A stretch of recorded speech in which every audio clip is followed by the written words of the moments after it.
Assalamualaikum warahmatullahi wabarakatuh. Bapak Ibu semua, kembali lagi bersama saya Arsila Yuwanita Iqbar, guru Bahasa Indonesia dari SMA Negeri 3 Peng.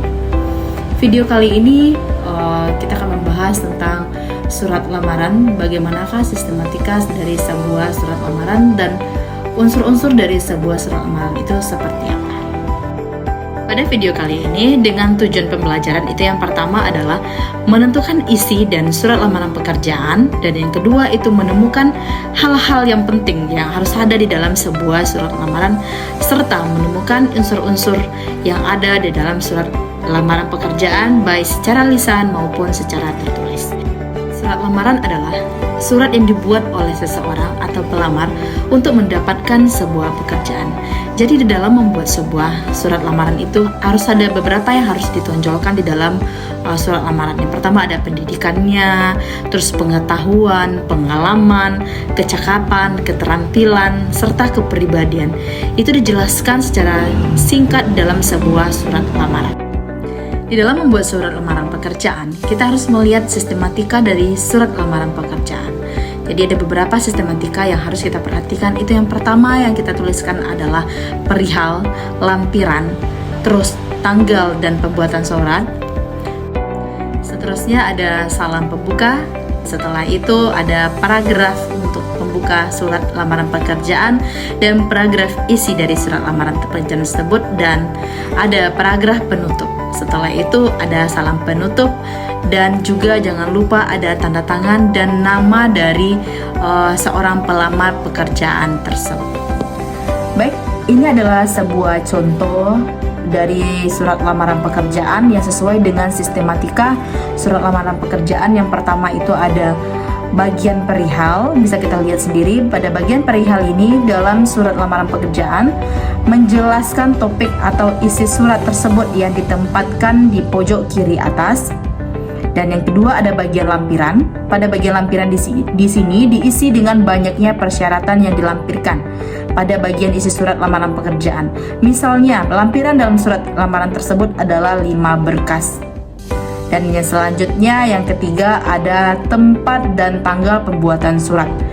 Ini ditempatkan di pojok kanan atas dan ditulis sesuai dengan pedoman umum ejaan bahasa Indonesia. Misalnya, Bandung, 10 April 2018.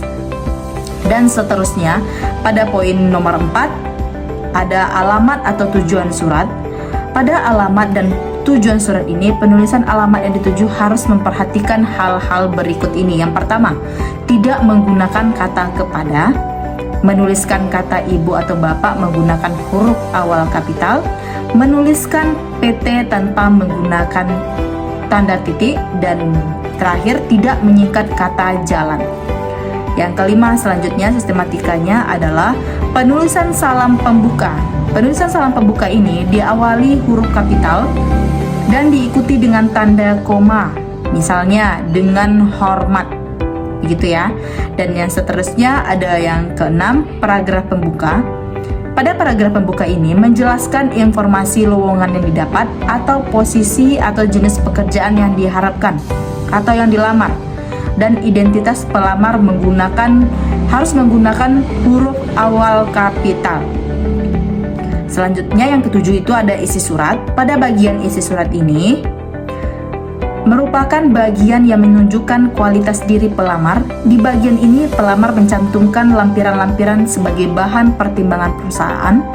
Adapun lampiran yang biasanya disertakan dalam surat lamaran pekerjaan antara lain ada CV atau daftar riwayat hidup, fotokopi KTP, fotokopi ijazah terakhir, fotokopi transkrip nilai, fotokopi SKCK atau surat keterangan catatan kepolisian.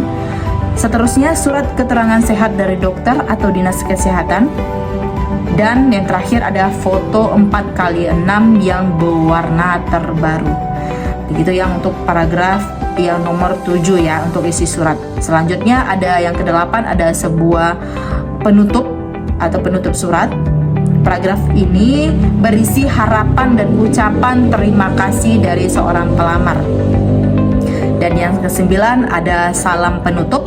Pada salam penutup ini menggunakan frasa yang sesuai dengan salam pembuka. Jika salam pembuka menggunakan frasa dengan hormat, salam penutup yang dapat digunakan yaitu hormat saya.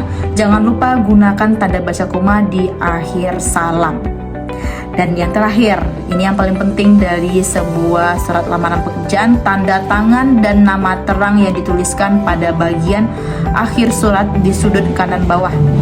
Nama jelas maksudnya adalah nama dan gelar pendidikan sesuai dengan gelar yang dituliskan pada bagian identitas diri. Jadi itu tadi unsur-unsur dari sebuah surat lamaran pekerjaan yang harus kita perhatikan di dalam menulis sebuah surat lamaran pekerjaan. Itulah video bagaimana cara kita membuat surat lamaran pekerjaan.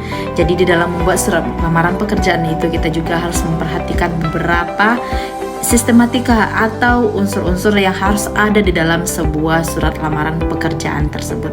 Semoga video ini sangat bermanfaat bagi ibu bapak semua dan sampai bertemu lagi. Saya tutup. Assalamualaikum warahmatullahi wabarakatuh.